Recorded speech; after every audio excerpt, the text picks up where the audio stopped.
नाच न जाने आंगन टेढ़ा। आंटी, मैंने जैसे कि कल भी कहा था कि नकल के लिए अकल की ज़रूरत होती है। जब हम सामने वाले की नकल करने के लिए चलते हैं तो हम फिर अपने आप को उससे अच्छा प्रेजेंट करते हैं। जो भी चीज़ पर हम जिसकी नकल करने के लिए बैठे हैं तो फिर हमें अपनी पब्लिक को, अपने सब्सक्राइबर को, अपने व्यूवर्स को, अपने आप को उससे अच्छा प्रेजेंट करना पड़ता है। आंटी, नकल के लिए तभी मैंने कल कहा था कि अक्ल की ज़रूरत होती है, जो आपके पास काफ़ी मात्रा में कम है। अस्सलामुअलैकुम वरहमतुल्लाहि वबरकातुहू। मैं हूँ आपकी मेज़बान नाजिश खान और आप देख रहे हैं आपका अपना चैनल नूर रिएक्शन ब्लॉग। आप सब ने ब्लॉग तो देखा ही होगा और जैसा कि होता आया है कि आंटी दिखाती कुछ और हैं और ख़रीदारी किसी और चीज़ की करती हैं। अब जब ज्वेलर्स की दुकान पर आंटी गई थी तो वहाँ पर अपने कंगन दिखा रही थी। थोड़ी देर को मुझे भी ऐसा लगा कि शायद हमारी आंटी ने वो कंगन जो है ख़रीद लिए हैं, पर जैसा कि आंटी दिखाती कुछ और हैं और ख़रीदती कुछ और हैं। खोदा पहाड़ और निकली चुईया, जब आंटी अपना थैला लेकर बैठी तो आंटी ने वो कॉइन दिखाए कि देखिए ये मेरे बच्चों ने मुझे गिफ्ट दिए हैं। अब मेरी ये चीज़ समझ में नहीं आती कि जब इनके बच्चे कमाऊ पूत बन गए हैं और इनके बच्चे कमा रही हैं तो वो ऐसा कौन सा बिजनेस है जिसे दिखाने में हमारी आंटी को शर्म महसूस होती है। कितने व्यूवर्स ने हमारी आंटी के इस चीज़ पर सवाल उठाया कि कम से कम हमें ये तो बताएं कि आपके दोनों बेटे किस तरह से क्या काम करते हैं।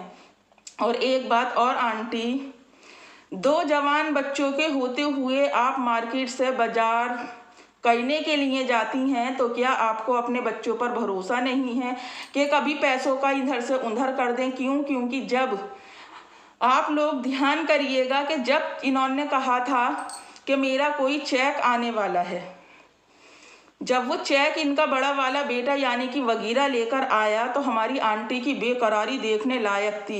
ए बेटा देना, ए बेटा देना, ए बेटा देना। तो आंटी, चेक आपके बेटे के पास था। अगर वो चेक आपका था तो बेटा भी वो आपका ही था और चेक भी वो आपके पास था, मगर आपके फेस के एक्सपीरियंस ऐसे हो गए थे कि अगर वो 2 मिनट चेक आपके हाथ में नहीं जाता तो शायद ग्लूकोज की आपको पक्की ज़रूरत पड़ जाती। और ये क्या आंटी, गाड़ी खरीदी पर आपने उसकी रिसीप्ट तो दिखाई ही नहीं।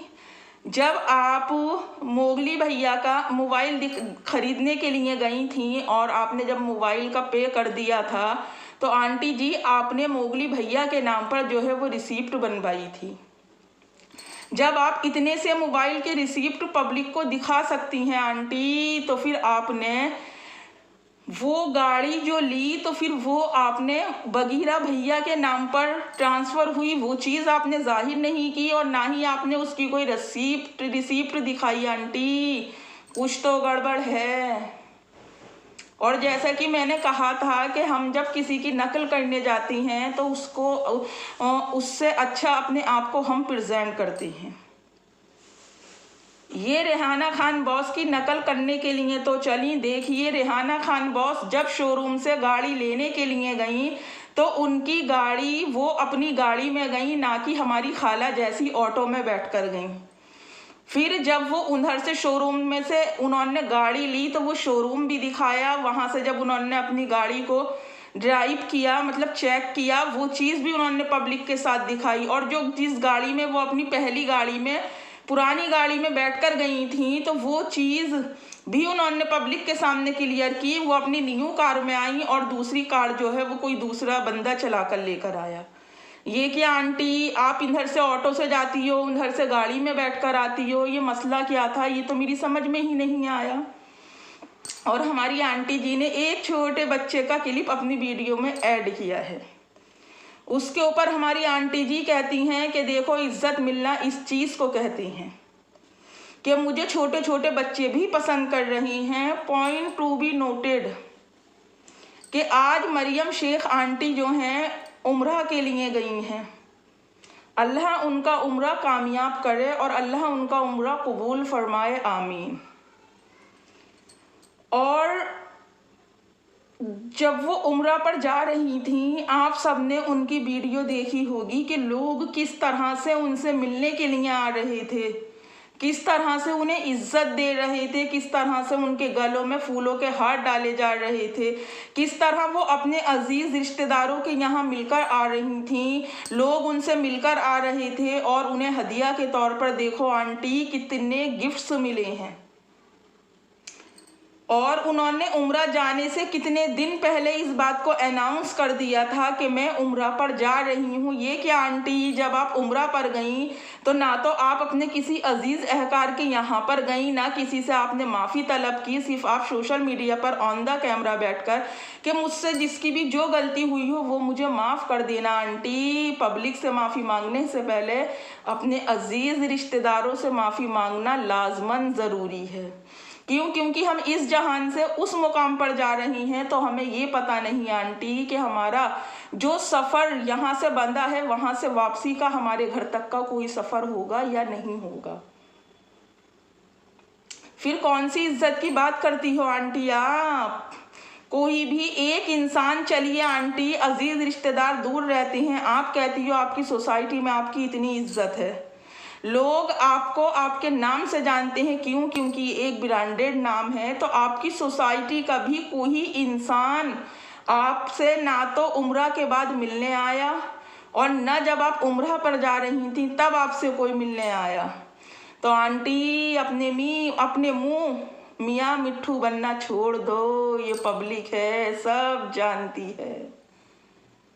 इसे कहते हैं इज्जत के लोगों ने बहुत बहुत बहुत बहुत मरियम शेख आंटी को इज्जत दी और कितनी इज्जत और एहतराम और अदब अदाब के साथ वो अपने घर से रवाना हुई आंटी। अपने शौहर के से भी माफ़ी तलब की और आप जब आप दौराने उम्रा थी आंटी तो आप यहाँ से क्या कह कर गई थी कि मैं सबको माफ़ कर दूंगी पर बंगड़ी चोर को माफ़ नहीं करूंगी। फिर ये देखिए कि आप वहाँ बैठकर बंगड़ी चोर को माफ़ करती हैं।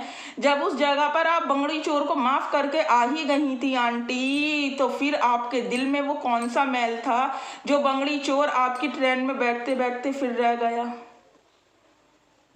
आपने देखा कि वो कितना रो रही हैं अपने शौहर को लिपट कर के, मतलब उनकी आंखों से आंसू थमने का नाम ही नहीं ले रहा है। इसे कहते हैं आंटी एक अच्छी बीवी की निशानी कि उनका शौहर भी उनके जाने से परेशान है और वो खुद भी अपने शौहर से दूर होने पर परेशान है आंटी। पर आप क्या समझेंगी इन सब बातों को? आप तो अपना जो सो कॉल्ड नाम है ना उसे ही लिए बैठी रहती हैं आंटी। सिर्फ मैं कभी किसी की रही नहीं है आंटी। आपको पता है बड़े बूढ़े क्या कहते हैं कि मैं की गर्दन। समझ जाइए आंटी आगे को मैं क्या कहूँ, फिर आपको मेरी बातें बुरी लगती हैं, फिर मेरे खिलाफ एक अभियान चलाया जाता है। और वो इतना बड़े थैले में आंटी बस वो 2 ही कॉइन निकले आपके, और कुछ भी चीज़ नहीं थी। थैला तो इतना बड़ा लेकर चली थी आप। और मैं ये गाड़ी वाला टॉपिक इसलिए उठा रही हूँ, रिसीप्ट वाला, कि आप लोगों ने देखा होगा कि जब ये वहाँ ज्वेलर्स की शॉप पर गई हैं तो इन्होंने पहले रिंग पहनी, फिर वो सबको यूँ कर करके दिखाई, फिर वो कंगन पहने, कंगन भी दिखाए, उस सुनार की दुकान भी दिखाई हमारी खाला जान ने। पर जब गाड़ी खरीदी तो वो बगीरा के नाम पर उसकी रिसिप्ट क्यों नहीं दिखाई आंटी? जब एक मोबाइल की रिसिप्ट मोगली भैया के नाम पर हो सकती है तो गाड़ी की रिसिप्ट भी बगीरा भैया के नाम पर हो सकती है। This is not fair aunty. और ये क्या आंटी हर बार यही कहती हो कि मुझे मोगली के डैडी ने ये दिया, मुझे मोगली के डैडी ने वो दिया, और फिर उनके जाने के बाद मेरी अम्मी मुझे देती थी। तो क्या सच में आंटी जी यही संस्कार सीखे हैं आपने अपनी अम्मी से? सोच कर देखिएगा, कुरान का तर्जुमा ज़रूर कर देखिएगा। अगर कुछ नहीं तो कुछ आयतों का ही करके देख लें। फिर आप जो ये बैठकर कह रही हैं ना कि अब वो उन लोगों की सोच गंदी होती है जो ये कहती हैं कि हिंदुओं का त्योहार है, हम लोग क्यों कर रहे हो, आप उनकी तरह मत करो।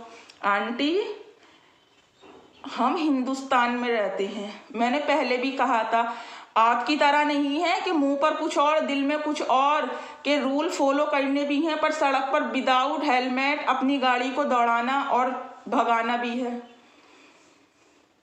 आंटी, यहाँ पर हर एक के त्योहार की रेस्पेक्ट होती है, हर एक के धर्म की रेस्पेक्ट होती है। ये आपस में जो है ना मुर्गी और मुर्गियाँ लड़ानी बंद कर दो आंटी, इन बातों में कुछ नहीं रखा। ये आपकी बात और ये आपकी ज़बान ही तो है। जब पब्लिक आपकी बात को, आपकी ज़बान को इतना पसंद कर रही है आंटी, तो फिर मामला ये क्यों हो गया? और मुझे पता है आप पीछे से पिंच करती हैं। जब आप मुझे कहती हैं ना, मैं समझ जाती हूँ बराबर कि आज भांजी को खाला की याद आ ही गई आखिर। पर क्या ये सब करने के बाद आप पब्लिक की नज़र में अच्छी बन रही हैं? नहीं आंटी, आपको भी उस वीडियो क्लिप का मतलब पता चल ही गया होगा कि क्या मतलब है। इज्जत उसे नहीं कहते आंटी, इज्जत इसे कहते हैं कि कितने लोग उनसे मरियम शेख आंटी से मिलने के लिए आए आंटी। गौर फरमाइएगा कि आपके उम्राह जाने में और उनके उम्राह जाने में क्या फ़र्क है। करती हूँ अपने वीडियो का यही एंड। नेक्स्ट वीडियो में फिर मुलाकात होगी। तब तक अपना और अपनों का ढेर सारा ख्याल रखें और मुझे भी अपनी दुआओं में याद रखें। अल्लाह हाफिज़। ये पब्लिक है आंटी, सब जानती है।